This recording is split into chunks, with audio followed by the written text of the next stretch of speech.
Shalom teman-teman semua. Puji Tuhan, hari ini kita ketemu lagi secara virtual.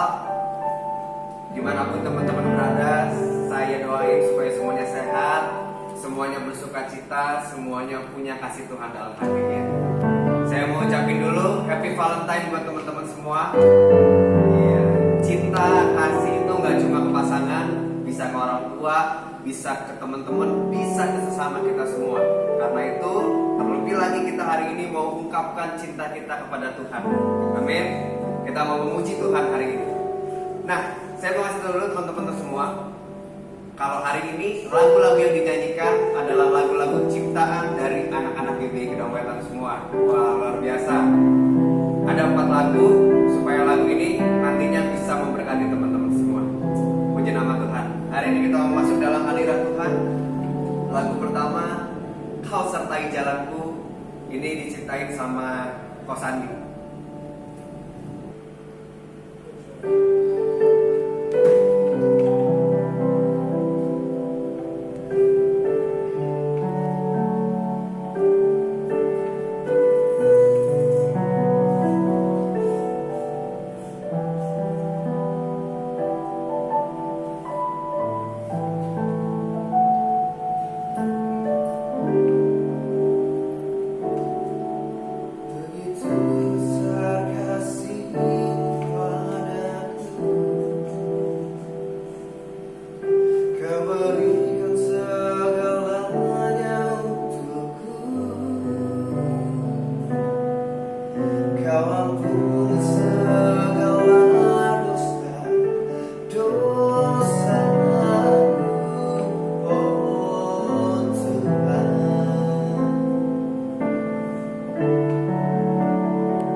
guys, amin.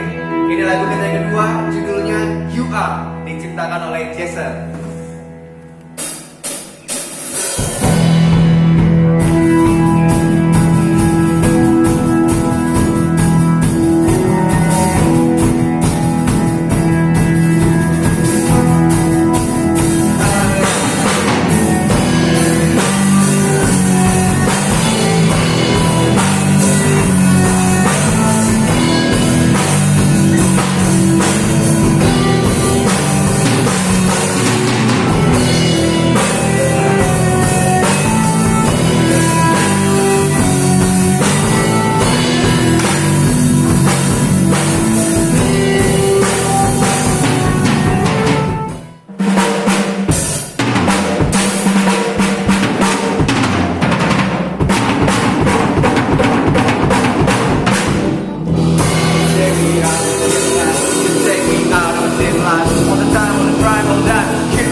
Oke, gimana teman-teman lagunya tadi? Seru banget ya You Are. Lompat-lompat bareng, puji Tuhan.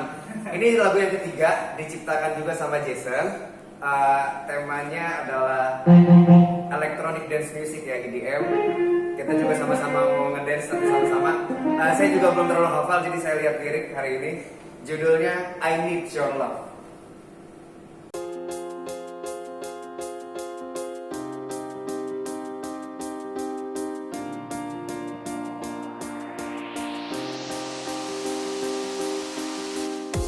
More than I can say, more than I can reach, more than I can thought, more than I can feel, more than every words, more than everything, more than every throne that the world can give to me. I need your love, I need your love to set me free. I need your love, I need your love to lift me up. I need your love, I need your love to comfort me. I need your love to make me strong. I need your love, I need your love.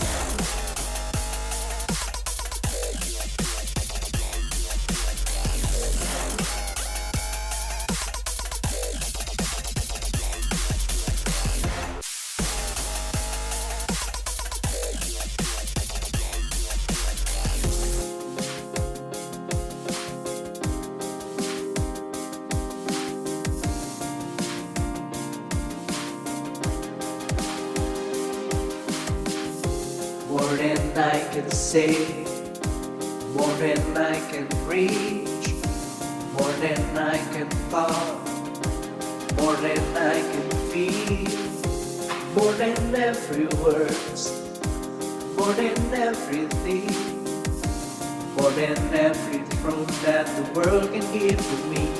I need your love, I need your love to set me free. I need your love, I need your love to lift me up. I need your love, I need your love to comfort me. I need your love to keep me strong. I need your love, I need your love,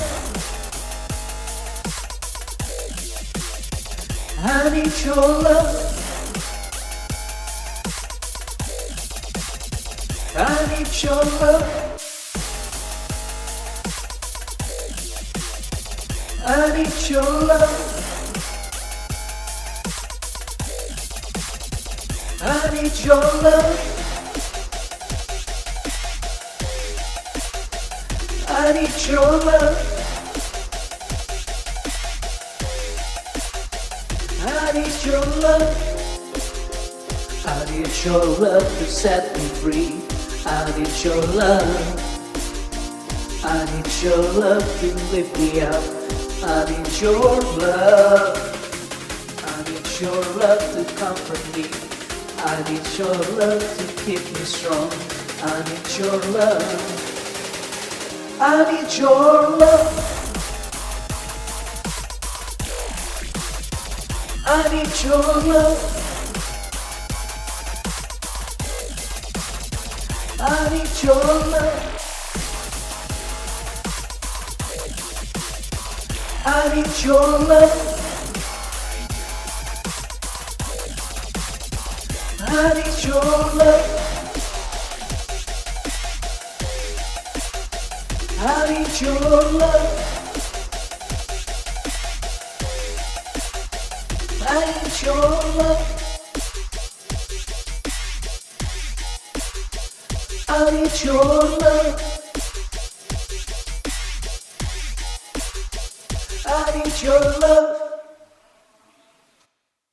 Ya, puji Tuhan teman-teman, kita udah memuji Tuhan sama-sama. Seru juga tadi lagu yang ketiga ya, I need your love, betapa kita membutuhkan kasih Tuhan. Saatnya kita masuk dalam hadirat Tuhan teman-teman. Ini lagu yang terakhir untuk hari ini. Lagu ini diciptakan oleh Sandi. Setiap kali kita mau pulang pasti kita nyanyiin lagu ini. Teman-teman pasti udah tahu semua. Kita mau nyanyi sama-sama. Mari siapkan hati kita.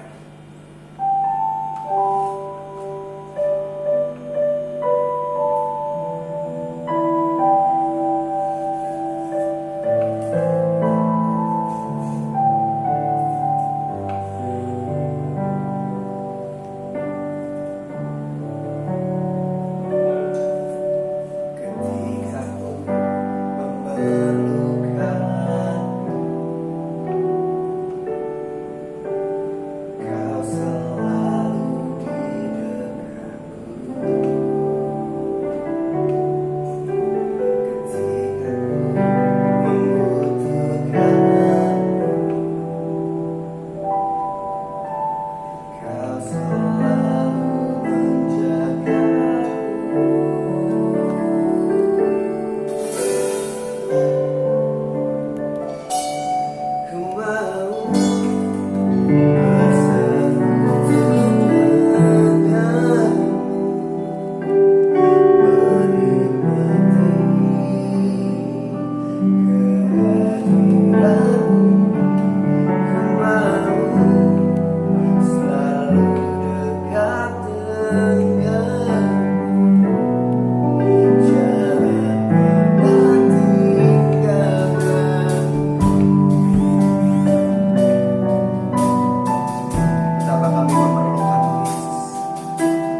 Halo, salam semua.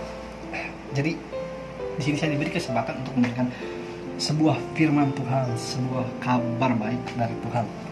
Ini adalah kali pertama saya membawakan sebuah renungan dan juga pengalaman pertama saya berbicara di depan umum seperti ini. Deg-degan pasti. Ketika saya dicat sama kunjung pertama itu, saya mikir, waduh, bisa gak ya gua? Karena jujur saya tuh paling gak bisa kayak gini. Sering banget saya ngobrol sama orang, bahkan dikenal orang tuh saya orangnya bawel. Tapi ketika berhadapan sama orang kayak gini, walaupun ini lewat sosial media, tapi tetap berasa deg-degan, keringet dingin, juga saya keringetan. Oke, sebelumnya saya ucapkan kepada semuanya, kepada para pemuda GBI Kedaung Wetan, selamat Hari Valentine. Untuk yang mempunyai pasangan dan untuk yang tidak mempunyai pasangan, kita sama. Jangan takut, kamu sendiri, kita sama-sama. Sebelum kita masuk ke materi kita, pernah gak sih kalian mikir, boleh gak orang Kristen merayakan Valentine? Saya sempat mikir, boleh kayaknya. Cuman saya dapat jawaban, menurut saya boleh kita merayakan, tapi jangan menjadikan itu sebagai suatu keharusan. Asal-usul Valentine atau hari Santo Valentinus sendiri sebenarnya bukan untuk merayakan hari kasih sayang. Kalian bisa cari sendiri di Google, sebenarnya Valentine itu asal mulanya bukan untuk itu. Tapi karena perkembangan sastra Inggris, sastra Amerika, itulah yang menjadikan hari Valentine Day itu seperti yang kita kenal sekarang sebagai hari kasih sayang. Tapi kita sebagai orang Kristen tidak harus menunggu tanggal 14 Februari untuk menyebarkan kasih Kristus kepada semua orang. Bahkan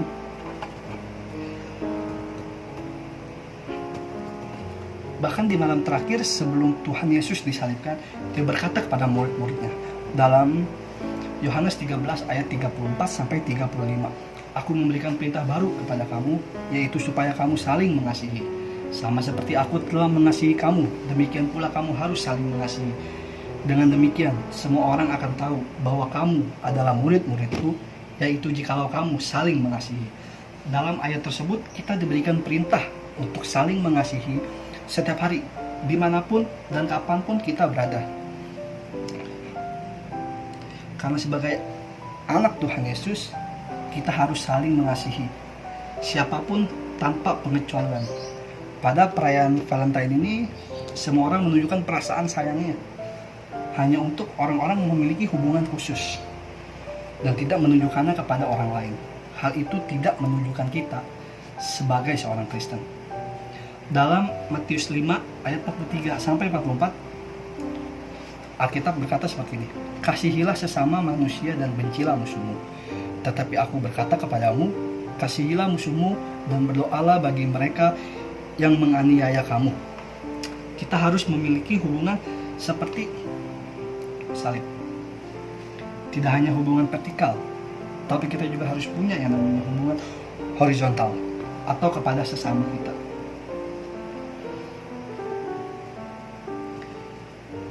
Kasih Kristus itu sempurna jika hubungan kita terhadap Tuhan baik. Namun hubungan kita kepada sesama tidak baik, menurut saya itu sia-sia. Kita benar-benar diciptakan untuk mengasihi. 1 Korintus 13 ayat 2 mengatakan, sekalipun aku mempunyai karunia untuk bernubuat dan aku mengetahui segala rahasia dan memiliki seluruh pengetahuan, dan sekalipun aku memiliki iman yang sempurna untuk memindahkan gunung, tetapi jika aku tidak mempunyai kasih, aku sama sekali tidak berguna. Jadi menurut saya percuma kalau kamu pintar, kamu cukup dalam segala hal finansial, terus kamu punya pengetahuan yang luas, pendidikan yang bagus, tapi kalau kamu tidak bisa mengasihi sesamamu, menurut saya itu percuma.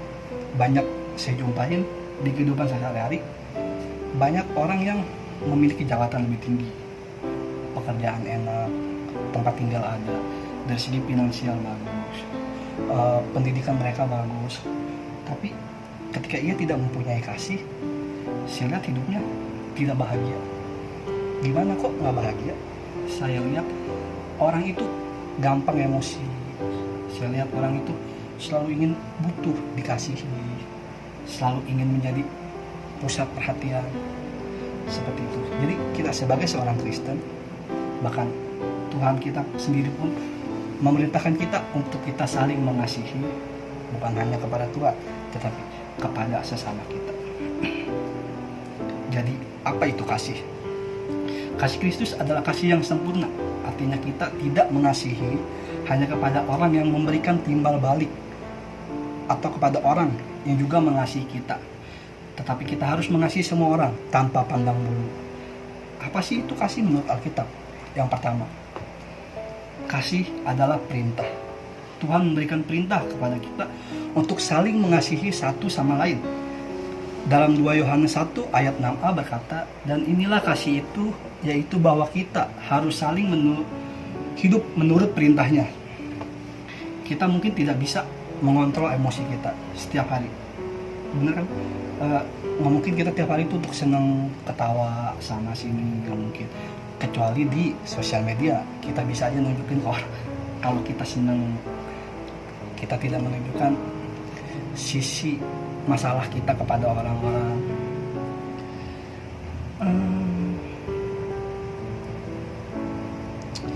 Dan Tuhan pun tidak mungkin selalu untuk memerintahkan kita untuk melakukan segala sesuatunya.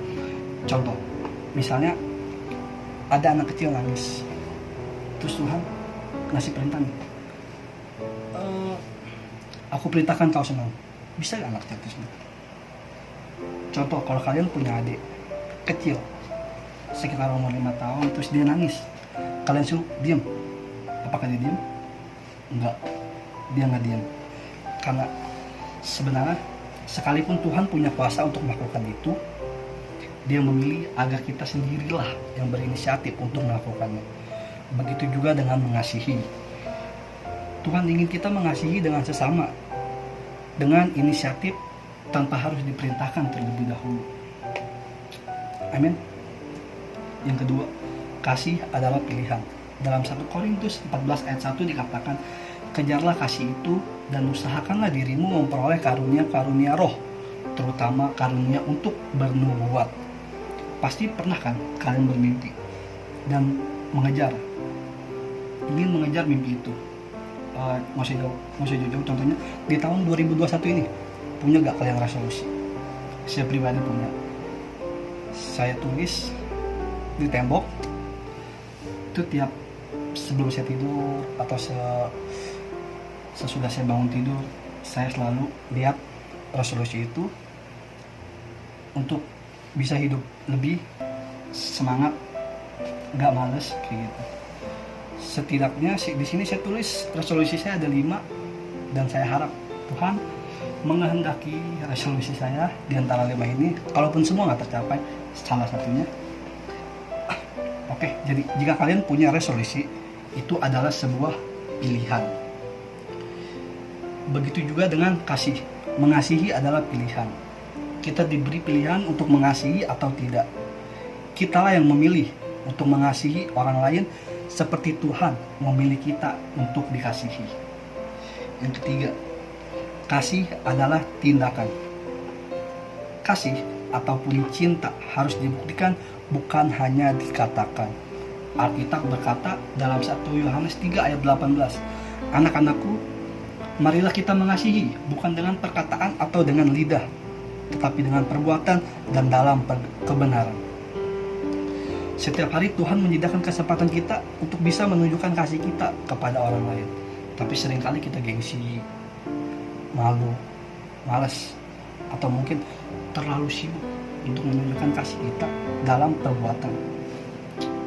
Buat cewek-cewek contohnya, kalau misalkan kalian deket sama cowok, jangan mau cuma digombalin, dikasih ayat-ayat cinta kayak gitu, aku bersyukur setiap kali aku melihat kamu. Jangan mau, karena sebenarnya cowok itu punya beribu banyak cara untuk berbicara, ngegombal, tapi punya sedikit cara untuk memberikan tindakan atas ucapannya tersebut kayak gitu. Yang keempat, kasih adalah komitmen. Alkitab mengatakan dalam 1 Yohanes 4 ayat 16 bahwa Allah adalah kasih, dan barang siapa tetap berada di dalam kasih, ia tetap berada di dalam Allah dan Allah di dalam dia. Hubungan kita dengan Tuhan sesungguhnya dipengaruhi oleh hubungan kita dengan sesama. Kalau kita punya komitmen untuk mengasihi orang lain, maka kasih yang kita punya itu akan menyatu dengan kasihnya Tuhan. Saat itulah Tuhan akan tetap tinggal bersama dengan kita, karena Tuhan itu adalah kasih itu sendiri. Oke teman-teman semua, mari mulailah dan bertumbuhlah dalam kasih. Sebab kita semua diciptakan untuk mengasihi, bukan hanya dengan saudara seiman kita saja, tapi terhadap semua orang tanpa pandang bulu. Sekian renungan kita pada siang hari ini. God bless dan happy Sunday.